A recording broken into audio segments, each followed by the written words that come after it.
경제학자들이 두려워하는 것은 지금의 현 상황이 악화되어 자칫 하이퍼 인플레이션으로 이어지는 것이 아닌지에 대한 우려입니다.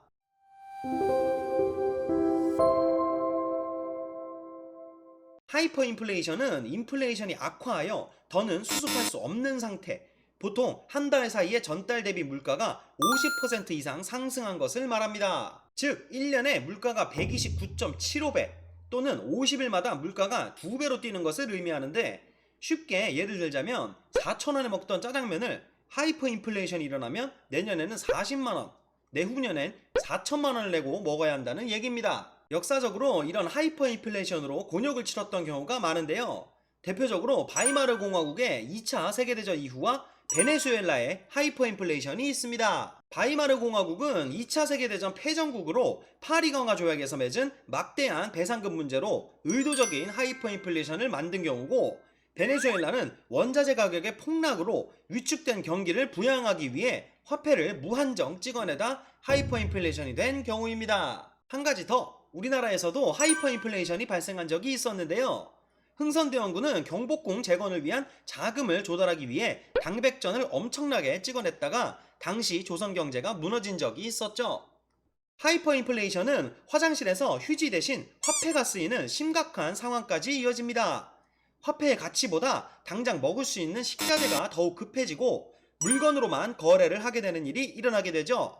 한마디로 삶을 송두리째 무너뜨립니다. 앞서 언급했듯이 현재 기존 화폐량의 적정 수준이 절대적으로 정해져 있는데, 미국은 지금도 채권 매입을 통하여 달러를 계속 찍어내고 있는 상황입니다. 미국은 2020년 코로나 팬데믹 당시 무제한 양적 완화의 이름으로 약 3조 달러를 풀었고, 트럼프 행정부 말에는 약 1.9조 달러, 현 바이든 정부에서는 2022년 예산으로는 6조 달러를 책정한 상황입니다. 풍선에 바람을 불어넣어 계속 부풀어 오르면 결국 펑 하고 터지듯이 계속 이렇게 달러를 찍어내면 달러라는 풍선이 결국 터지고 이내 휴지 조각이 되지 않을까요? 달러가 휴지 조각이 된다면 기축통화의 지위를 완전히 잃게 되니 세계 경제는 대공황을 뛰어넘는 사상 초유의 혼란이 올 것이고, 자산시장도 무너지게 될 것입니다. 여기서 우리 드림이 분들은 미국 정부가 이 리스크를 인지하고 있음에도 불구하고 계속해서 달러를 푸는 이유에 대해서 궁금하실 텐데요.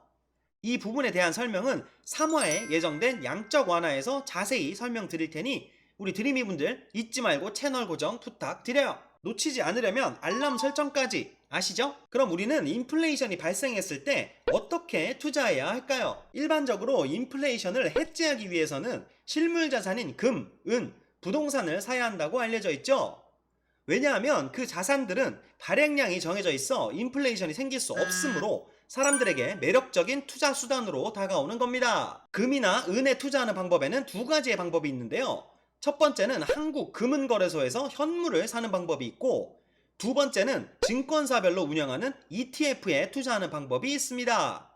자산에 여유가 있으신 분들이라면 분산 투자하는 것은 필수겠죠. 또한 비트코인 투자도 인플레이션을 대비할 수 있는 하나의 대체 자산으로 보고 있는데요.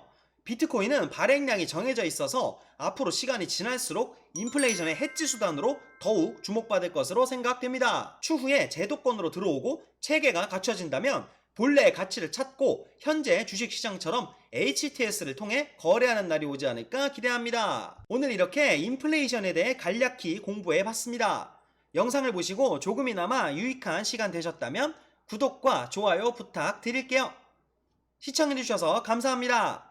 드림 여러분, 잘 자요.